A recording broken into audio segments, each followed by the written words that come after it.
అనేది జరిగింది.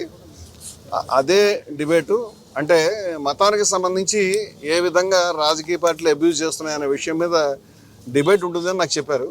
ఆ సబ్జెక్ట్ నేను ఎప్పటి నుంచో మాట్లాడడం, బీఆర్కే కూడా చాలాసార్లు వెళ్ళడం వల్ల నేను చాలా ధైర్యంగా నమ్మకంగా అక్కడికి వెళ్ళడం అనేది జరిగింది.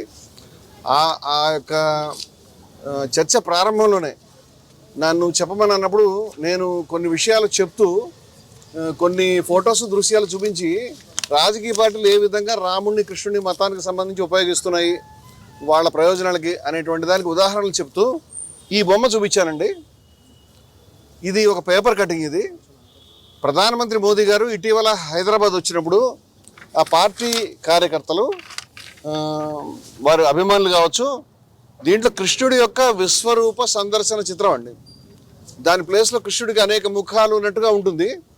నేను Hindus for plurality and equality సంస్థ ప్రధాన కార్యదర్శిగా, గౌరక్ష సేవా సమితి యొక్క అధ్యక్షునిగా, హిందుస్థానీ గౌరక్ష సమితి యొక్క అధ్యక్షునిగా, జయభారత్ యొక్క జాతీయ ప్రధాన కార్యదర్శిగా నేను ఆ చర్చలో పాల్గొంటున్నాను. అంచేత హిందువుల మనసులో ఏ విధంగా గాయపడ్డాయి, నేను హిందువులకు సంబంధించి చాలా కార్యక్రమాలు, హిందూ సమ్మేళనాలు చేయడం కానీ, మా కార్యాలయం ఎల్బీ నగర్లో నెల నెల హిందువులకు సంబంధించి సనాతన కాహళి పేరు మీద ప్రసంగాలు ఏర్పాటు చేయడం కానీ, అన్నమయ్య ఇల్లు తిరుపతిలో కూలిపోయింది అనేటువంటి బాధలో 11.5 లక్షల మంది భక్తుల సంతకాలు సేకరించి ఆ భక్తుల సంతకాలతో రథయాత్ర చేయించే విషయంలో కానీ, కాశీనాయన యొక్క క్షేత్రం కూలిపోయినప్పుడు కడప జిల్లా కలెక్టరేట్ని ముట్టడించే విషయంలో కానీ, అనేక విషయాల్లో మా సంస్థ అన్నమయ్య కళాక్షేత్రం మా సంస్థ లీడ్ తీసుకొని అనేక సందర్భాల్లో మేము పనిచేసాం. చాలా హిందూ కార్యక్రమాలు చేస్తున్నాం. జిఆర్ స్వామి గారి ఆశ్రమంలో కూడా ఒక పెద్ద సభ ఐందవ భక్తి కళా సమ్మేళనం ఏర్పాటు చేసి నేను అధ్యక్షత వహించడం జరిగింది. స్వామివారు పాల్గొన్నటువంటి కార్యక్రమంలో అలాగే అనేక మంది హిందూ పెద్దలు మా సభల్లో మా కార్యక్రమాల్లో పాల్గొంటూ ఉంటారు. అందువల్ల హిందువుల మనసులు గాయపడినప్పుడు మేము మాట్లాడతాం. అంచేత రాముడికి సంబంధించి మోదీ గారు దారి చూపిస్తున్నట్టు, రాముడి మీద మోదీ గారు మీద రాముడే తలవాల్చి పడుకున్నట్టు, అలాగే ఫ్లెక్సీలు కటౌట్లో రాముడిని మోదీని కలిసి వాడడం, అదేవిధంగా హర్ హర్ మోదీ ఘర్ ఘర్ మోదీ అంటే హర్ హర్ మహాదేవ్ నినాదానికి బదులు, అంటే మనం ఇక్కడ ఏడుకొండలవాడ వెంకటరమణ గోవింద అని అంటాం కానీ దాని ప్లేస్లో మరొక రాజకీయ నాయకుల పేరు పెట్టాం. అదేవిధంగా హర్ హర్ మహాదేవ్ అనేటువంటి స్లోగన్లో హర్ హర్ మోదీ ఘర్ ఘర్ మోదీ అని వాడడం, ఇలాంటి విషయాల పట్ల నేను అభ్యంతరం వ్యక్తం చేస్తూ పిక్చర్లు చూపిస్తున్నప్పుడు ఈ పర్టికులర్ పిక్చర్ చూపించారండి. హైదరాబాద్లో కృష్ణుడి యొక్క విశ్వరూప సందర్భంలో భగవాన్ శ్రీకృష్ణ పరమాత్ముని యొక్క కోట్లాది మంది భక్తుల యొక్క ఆరాధనీయమైనటువంటి వ్యక్తి యొక్క ఆ శ్రీకృష్ణుని యొక్క దేవునిగా భావించేటువంటి కోట్లాది మంది భక్తులు కూర్చేటువంటి ఆ చిత్రపటంలో కృష్ణుని యొక్క శిరస్సుని తొలగించి ఆ ప్లేస్లో మోదీ గారి శిరస్సు పెట్టడం అనేది మా మనసును కలిచివేసింది. దీన్ని నేను ఖండిస్తున్నాను. ఆ సమయంలో నా ముందు కూర్చున్నటువంటి కశ్యప్ రెడ్డి అనేటువంటి వ్యక్తి, ఆయనతో నాకేం పూర్వపరిచయం కూడా లేదు. ఆయన ఒక్కసారిగా లేచి నా పైన దాడి చేసి చెప్పుతో పదే పదే నన్ను ఇక్కడ కొట్టి చంపేస్తానని గట్టిగా అరవడం అనేది జరిగింది. అది వేలు చూపిస్తూ ఆ తర్వాత కూడా చాలా బలంగా కొట్టాడు. ఆయనని యాంకర్ మధు గారు, అదేవిధంగా చర్చలో పాల్గొన్నటువంటి తిరుపతి రెడ్డి గారు బీజేపీ పార్టీ ప్రతినిధి నా మిత్రులు వారు, అదేవిధంగా అక్కడ ఉన్నటువంటి సిబ్బంది చాలామంది ఆయనను అడ్డుకొని ఆపకపోయి ఉంటే కనుక అతను దాడి ఆపే విధంగా లేడు. అతను పదే పదే నా మెడభాగంలో, నా సమస్య ఏంటంటే ఇక్కడ నాకు సర్జరీ చేయించుకోవాలి ఇమీడియట్గా, నాకు కార్డ్ కంప్రెషన్ అనేటువంటి సమస్య ఉన్నది. దాన్ని కంప్రెసివ్ మైలోపతి అంటారు వైద్య పరిభాషలో.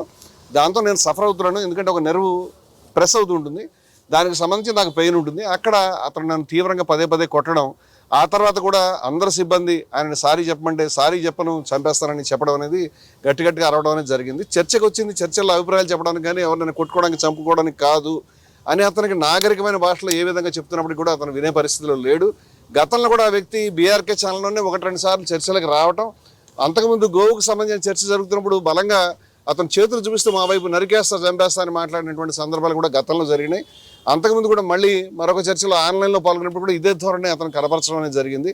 ఇది ఏదో చెప్తున్నాడులే కానీ భౌతికంగా దాడి చేస్తాడని, అది కూడా కోట్ల మంది లక్షల మంది చూసేటువంటి లైవ్గా టీవీలో ప్రోగ్రామ్ అవుతున్నప్పుడు దాడి చేస్తాడనేది ఊహించిన విషయం.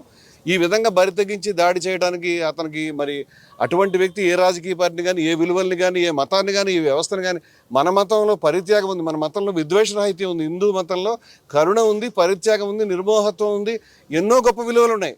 అటువంటి మతంలో ఉంటూ పక్క మనిషిని ద్వేషించి అసహనంతో మండిపడుతూ ఎవరినైనా కొడతాను, అది టీవీ ఛానల్ అయినా సరే కొట్టి చంపేస్తాను అనేటువంటి ధోరణిలో ఉన్నటువంటి వ్యక్తులు మతాన్ని ఏ విధంగా రిప్రజెంట్ చేస్తారనేది నాకు అర్థం కావట్లేదు. ఈ దాడిని తీవ్రంగా మేము ఖండిస్తున్నాం. అదేవిధంగా హిందువులు ముఖ్యంగా ప్రజలంతా కూడా దీన్ని తీవ్రంగా ఖండించాలని, నేను ఏ రాజకీయ పార్టీకి అనుకూలం కాదు, ఏ రాజకీయ పార్టీకి వ్యతిరేకం కాదు, క్లీన్ రికార్డు ఉన్నటువంటి వ్యక్తులు మేము ఏ రాజకీయ పార్టీకి అనుకూలంగా ఎప్పుడూ లేము.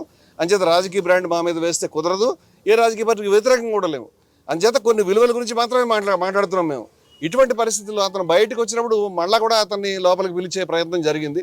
అతను సారీ చెప్తానని మళ్ళీ టీవీ స్టూడియోలోకి రావటం, వచ్చిన తర్వాత మళ్ళీ అదే ధోరణిలో వేలు చూపిస్తూ బెదిరించడం, మళ్ళీ చంపుతాను కొడతాను అనేటువంటి పద్ధతిలోనే మాట్లాడడం అనేది చూసి దాన్ని లైవ్ ఆఫ్ చేసి ఆయన్ని బయటికి పంపించడం అనేది జరిగింది. అక్కడ కూడా అతను చాలా దుర్భాషలు ఆడినట్టుగా నాకు తెలిసింది. ఆ వ్యక్తి నుంచి మాకు ప్రాణాలకు ముప్పు ఉంది. ఈ రకంగా కార్యకర్తలు తయారు కావటం, ఈ రకంగా అనేక మంది రోడ్ల మీద అంటే బహిరంగంగా ఒక టీవీ ఛానల్ యొక్క లైవ్ డిబేట్లోనే ఒక మనిషిని కొట్టి చంపే ప్రయత్నం జరుగుతున్నప్పుడు, మరి అది కూడా ఒక సంస్థ, హిందూ సంస్థకి అనేక కార్యక్రమాలు, హిందూ సమ్మేళనాలు నిర్వహించినటువంటి మా రికార్డులన్నీ చూపిస్తాం. హిందూ సమ్మేళనం నిర్వహించిన వ్యక్తికి ఒక బయట ఛానల్స్లోకి వెళ్ళి మాట్లాడుతున్నటువంటి నేను ఒక రచయితని, ఎంతో కొంత మంచి పేరు ప్రతిష్ట ఉన్నటువంటి వ్యక్తి మీద అందరి ముందు ఈ సమక్షంలో దాడి చేయడానికి ప్రయత్నం, దాన్ని కొట్టి చంపుతానని చెప్పేటువంటి విధానం జరుగుతున్నప్పుడు రాష్ట్రంలో ఎక్కడైనా రక్షణ ఉంటుందా? ఇటువంటి వ్యక్తుల్ని పౌర సమాజం దూరం పెట్టాలి, ప్రజలు దూరం పెట్టాలి. అటువంటి వ్యక్తిని కఠినంగా ఆ వ్యక్తి మీద నాకు ఎటువంటి కోపం కానీ, ఎటువంటి ద్వేషం కానీ వ్యక్తిగతంగా ఏమీ లేవు. కానీ కొన్ని విలువలకు సంబంధించిన మనం పనిచేస్తున్నప్పుడు ఇటువంటి వ్యక్తుల్ని బయట అలౌ చేస్తే కనుక సమాజం అనేది చాలా ఇబ్బంది పడుతుంది, చాలా తీవ్రమైనటువంటి పరిస్థితి వస్తుంది అనేటువంటి అభిప్రాయంతో ఈరోజు నేను పోలీస్ స్టేషన్లో ఇక్కడికి వచ్చి బంజారాహిల్స్ పోలీస్ స్టేషన్లో కంప్లైంట్ చేయడం జరుగుతుందండి. దీనికి సంబంధించి రేపు ఒక ప్రెస్ మీట్ కూడా కండక్ట్ చేస్తాము. దానికి సంబంధించి మిత్రులందరూ కూడా పిలుస్తామండి. Thank you. మీరు ఇక్కడ దాకా వచ్చినందుకు. పోలీస్ అధికారులు ప్రస్తుతం డాక్టర్ గారి దగ్గరికి వెళ్ళి మెడికో లీగల్ కేసు కాబట్టి దీని మీద మీరు ఒకసారి ఉస్మానియాకి కూడా వెళ్ళమని చెప్పారు. అక్కడికి వెళ్తున్నాను నేను. అక్కడికి వెళ్ళి నా పాత ఎక్స్రేలో అని కూడా తీవ్రమైనటువంటి పరిస్థితి నాకు ఉంది, అది వారికి నేను వివరిస్తాను. ఇప్పుడు నా చేతిలో కూడా చూపించలేను. మేమే హిందూ సంఘం అండి. నేను హిందూ సంఘం, అనేక మంది హిందూ ఆచార్యులు అంటే ఇప్పుడు నేను ఇక్కడి నుంచి టీవీ నుంచి ఇక్కడికి వచ్చే కాసేపట్లోనే చాలా మంది మాట్లాడుతున్నారు. చాలా మంది కూడా రేపు స్వాములు, ఆచార్యులు, మఠాధిపతులు, పీఠాధిపతులు కూడా మా సదస్సుకి వస్తారు. ఆ ఒక్క హిందువులే కాదండి, ముస్లింలు, క్రైస్తవులు, ప్రజాస్వామికవాదులు, ప్రజలు అందరూ కూడా వస్తారు. ఇప్పటికే రాష్ట్రంలో అనేక చోట్ల మిత్రులంతా కూడా దీన్ని చెప్తా ఉన్నారు. మేము వాళ్ళందరితో కూడా రేపు ప్రెస్ మీట్లో మేము అందరి ముందు ప్రజెంట్ చేయగలుగుతాం. నమస్కారం. దీన్ని ప్రజలకి చెప్పడము, ప్రజల ముందు చెప్పడం తప్పితే మేము పోయి అతని మీద దాడి చేయలేము, లేకపోతే మేము పోయి అతన్ని వెంటాడలేము, మేము ఎవరినైనా కొట్టడానికి ప్రయత్నం చేయలేము. అందుచేత అటువంటి విధానం మనది కాదు. కేవలం ఈ విషయం ఇలా జరుగుతోంది చెప్పడం. ఒకవేళ దీనికి సంబంధించి మా కార్యక్రమాలు ఆపే ప్రసక్తి లేదు. చంపినా సరే వెనక్కి తగ్గేవాడు. మా మతం అనేది నిర్భయత్వాన్ని బోధిస్తూ ఉన్నది. యతో వాచో నివర్తంతే అప్రాప్య మనసా సహా ఆనందం బ్రహ్మణో విద్వాన్ నా బిభేతి కుతశ్చనేతి. బ్రహ్మ యొక్క ఆనందాన్ని తెలుసుకున్న వ్యక్తి ఎక్కడికి ఆ వాక్కు మనసు వెళ్ళలేదో అటువంటి బ్రహ్మాన్ని ఎవరైతే సాక్షాత్కరించుకుంటాడో ఆ వ్యక్తి దేనికి భయపడడు అని మా ఉపనిషత్తు చెప్తూ ఉంది. భయపడద్దు అని గీత చెప్తూ ఉంది, మా ధర్మం చెప్తూ ఉంది. అని చేత భయపడం, ప్రాణాలు ఇస్తాం, మా తలక ఇస్తాం. ఈ ఉన్మాదాలకు వ్యతిరేకంగా, రాజకీయ పార్టీలు మతాన్ని ఉపయోగించుకోవడానికి వ్యతిరేకంగా నా శిరస్సు అర్పించడానికి చచ్చిపోవడానికి నేను సిద్ధంగా ఉన్నాను, కానీ వెనక్కి తగ్గడానికి సిద్ధంగా లేము. దీన్ని ప్రజల్ని చైతన్యపరిచి మతాన్ని, విలువల్ని, ధర్మాన్ని రక్షించుకోవడానికి ముందుకు వస్తామని తెలియజేస్తాం.